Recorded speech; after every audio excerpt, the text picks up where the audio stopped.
revolutions per minute.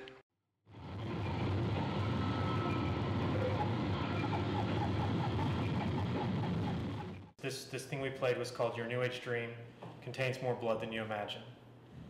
And, you know, these are a cycle of hunting songs that developed out of one of our earliest, you know, installations.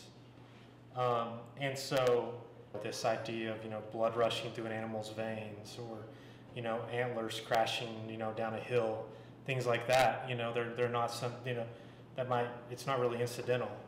You know, it's something that, you know, we consciously are trying to achieve at certain points, but we're also trying to, you know, play noise, free jazz type stuff, you know, ecstatic music.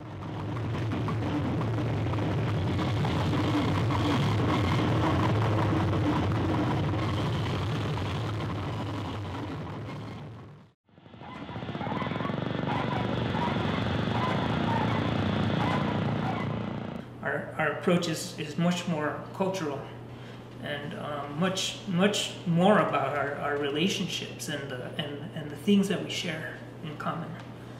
The idea of like hunting songs, like futuristic hunting songs, you know, like that, I think that's one of the things that we've talked about in relationship to this body of music, is futurist Indian hunting songs. That idea of a hunting song, it provides a context for, or an entry point into this, you know, music, into this musical narrative. And the thing about hunting songs are there's a time and a place where you sing those songs.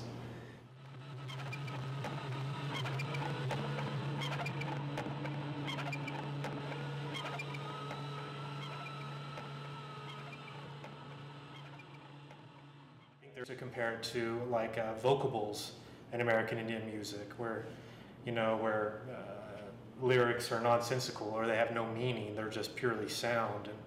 And we see, you know, from the beginning there was a direct connection between our, you know, our music or noise or practice in that.